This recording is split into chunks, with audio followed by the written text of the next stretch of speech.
ငလင်တွေကဘလောက်တောင်ဆိုးရွားနိုင်တယ်လဲမင်္ဂလာပါ Recon TV ကနေပြန်လည်ကြိုဆိုပါရစေပါလူမြို့ကလေးကအင်ဒိုနီးရှားနိုင်ငံရဲ့ဆိုလိုရီစီခရိုင်မြို့ကလေးဖြစ်ပါတယ်တခြားမြို့တွေနဲ့ရှင်ရင်မြို့တိကလေးလို့ဆိုရမှာဖြစ်ပြီးတော့အရင်ကတော့စိုက်ပျိုးရေးလုပ်ငန်းတွေရှိပါတယ်မြို့ကလေးကပါလူပင်လယ်အော်ဘေးမှာကလျက်တည်ရှိနေတာကြောင့်ရင်းနဲ့အမြဲထိတွေ့နေတယ်လို့မြို့အောက်ကမိသားတွေထဲမှာရေပါဝင်မှုရေစိတ်ဝင်မှုကအတော်များပါတယ်ပါလူမြို့ကိုစတင်တည်ဆောက်ခဲ့တဲ့အချိန်တုန်းက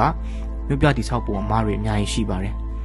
မြို့ရဲ့ဘူမိတည်ရှိပုံအနေထားကလည်းမြို့ကလေးကလူနေဖို့မတင်တော်ဘူးဆိုတာကိုအစိုးရကတဖြည်းဖြည်းသဘောပေါက်လက်ခံလာခဲ့ရပါတယ်ဒါပေမဲ့အစိုးရကသဘောပေါက်လာတဲ့အချိန်မှာပြင်းထန်တဲ့ငလျင်တစ်ခုကလုခတ်သွားပါတော့တယ်2018မှာဖြစ်ပြီးတော့ပါလူမြို့ရဲ့48ပိုင်းအကွာကိုဗဟိုလုခတ်ခဲ့တာဖြစ်ပါတယ်ပြင်းအားက Richter scale 7.5 တောင်ရှိလို့အင်အားအလွန်ပြင်းထန်တဲ့ငလျင်ကြီးတစ်ခုဖြစ်ပါတယ်အဲ့ဒီငလျင်ကြီးကြောင့်အဆောက်အဦတွေအများအပြားပြိုကျခဲ့ရတယ်လို့လမ်းတွေလည်းကွဲအပ်သွားခဲ့ရပါတယ်ဒီငလျင်ကပြင်းအားပြင်းလွန်းတာကြောင့်ဆူနာမီလိုင်းကြီးတို့ကတော့ဖြစ်စေခဲ့ပြီးတော့လိုင်းလုံးကြီးတွေရဲ့ရိုက်ခတ်မှုကိုလည်းထပ်မံခံခဲ့ရပါသေးတယ်ဒါကြောင့်မြို့လေးကငလျင်တန်ကိုရောလိုင်းကြီးတွေရဲ့တန်ကိုရောခံလိုက်ရတယ်လို့ဖြစ်ပြီးအကုန်မြေပေါ်လဲပြိုကျသွားခဲ့ရတော့တာဖြစ်ပါတယ်အသက်ဆုံးရှုံးခဲ့ရတဲ့သူတွေထိခိုက်ဒဏ်ရာရတဲ့သူတွေပျောက်ဆုံးသွားပြီးဘယ်တော့မှပြန်ရှာမတွေ့တော့တဲ့သူတွေလည်းအများကြီးဖြစ်ပါတယ်ဒီမြို့လေးကငလျင်တန်တစ်ခုလေးကြောင့်တင်တော်တော်ထိခိုက်သွားခဲ့တာဖြစ်ပါတယ်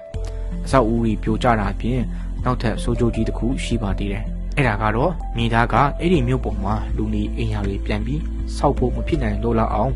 နုံဖြစ်တဲ့အထိပျောက်ဤသွားခဲ့တာဖြစ်ပါတယ်ငကိုကလေးကမြို့ဟာမြေအောက်ထဲရေစိတ်ဝင်မှုအများများပြီးမိသားပြောတာကတကြောင်ပင်လယ်နဲ့အញ្ញနီးကပ်နေတာကတကြောင်အပြင်ငလျင်အကြီးကျယ်လုသွားတဲ့တန်ကြောင်မိသားပြုတ်ကနုံဖြစ်သွားခဲ့ရတာဖြစ်ပါတယ်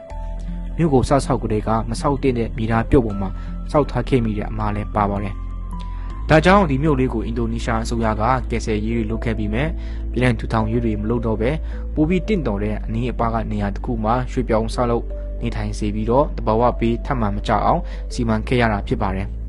အဲ့လိုပဲနီပေါ်မှာဖြစ်ပျက်သွားခဲ့တဲ့ငလျင်ကြီးတစ်ခုရှိပါသေးတယ်နီပေါ်ငလျင်လို့ကဘာတဝမ်းကတီးခဲ့ရပြီးတချို့ကလည်းဂေါ်ခါငလျင်လို့တီးကြပါတယ်ပြင်းအား 7.8 Richter scale ရှိတဲ့ပြင်းထန်လွန်းတဲ့ငလျင်ကြီးဖြစ်ပြီး2015ခုနှစ်ဧပြီလ25ရက်နေ့ကလုခတ်သွားခဲ့တာဖြစ်ပါတယ်။နီပေါ်နိုင်ငံအပြင်အိန္ဒိယနိုင်ငံကိုပါထိခိုက်တိုက်မှုရှိခဲ့ပါတယ်။ဒီငလျင်ကြီးကဂေါ်ခါခရိုင်ကိုဗဟိုပြုလုခတ်သွားတာဖြစ်ပြီးအဲ့ဒီခရိုင်ကမြို့တော်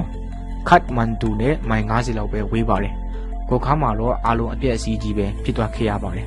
။အဲ့ဒီငလျင်ကထင်ထားတာတဲ့နောက်ဆက်တွဲတိုက်မှုတွေလည်းအများကြီးရှိပါသေးတယ်။အဲ့ဒါကတော့ငလျင်ရဲ့ဘူမိတည်နေရာနဲ့သက်ဆိုင်ပါတယ်။နီပေါ်နိုင်ငံမှာကအိန္ဒိယကြောက်ချက်ကြီးတွေနဲ့ယူရေးရှမ်းကြောက်ချက်ကြီးတို့ထိတွေ့နေတဲ့နေရာရှိပြီးအိန္ဒိယကြောက်ချက်ကြီးကယူရေးရှမ်းကြောက်ချက်အောက်ထဲကိုတိုးဝင်နေတဲ့အနေအထားပါ။ဒီလိုအနေအထားရှိတဲ့နေရာတွေကတာမန်လုခတ်မှုလောက်နဲ့တင်တက်ရောက်မှုကြီးပါတယ်။အဲ့လိုကြောက်ချက်ကြီးနှစ်ခုဆုံတွေ့တဲ့နေရာကနေဒီမှာဝင်တာငလင်ကြောကြီးဖြစ်ပေါ်ခဲ့ပြီးတော့ဂေါ်ခါငလင်ကအဲ့ဒီငလင်ကြောပေါ်တက်ရောက်နေခဲ့တာကြောင့်တက်ရောက်မှုကပြင်းထန်သွားခဲ့ပြီးမြေလွှာအကွဲတာတွေအကြီးအကျယ်ဖြစ်ခဲ့ပါတယ်။နောက်ဆက်တွဲငလျင်တွေလည်းဆက်တိုက်လုခတ်ခဲ့တာကြောင့်ပြည့်စည်တွေကမြင်လို့မကောင်းတော့အောင်ဖြစ်ခဲ့တယ်လို့ပြည့်စည်ရေးလုပ်ရတာလည်းခက်ခဲတောင်ပြိုမှုတွေမြေပြိုမှုတွေအဆောက်အဦတွေပြိုကျတာတွေအကြီးအကျယ်ကိုဖြစ်ခဲ့တယ်လို့ရှေးအောင်အဆောက်အဦတွေပြည်သူ့ကလည်းရတယ်လည်းပြိုကျသွားခဲ့တဲ့အထိဖြစ်ပါတယ်။ဒါကြောင့်ငလျင်ဘေးအန္တရာယ်ကဆိုးချိုးမှုအရန်ကြီးမားနိုင်တာကြောင့်အမြဲဂရုပြုပြင်ဆင်မှုတွေလှုပ်ထားတဲ့တဘာဝကပ်ပြီးတစ်ခုဖြစ်ပါတယ်။လက်ရှိမြန်မာနိုင်ငံမှာဖြစ်ပွားသွားတဲ့ငလျင်ကြီးကြောင့်ခန်းစားခဲ့ရတဲ့သူအလုံးကိုကျွန်တော်တို့အနေနဲ့လည်းဝမ်းနည်းကြေကွဲရပါကြောင်းနဲ့အတူလက်တွဲပြီးရင်ဆိုင်ဖျက်ကျော်သွားကြမှာဖြစ်လို့အတင်ထားဖို့ဒီနေရာကနေပြောလိုပါတယ်အားလုံးကိုကျေးဇူးအများကြီးတင်ရှိပါတယ်နောက်ဗီဒီယိုမှာပြန်တွေ့တာပေါ့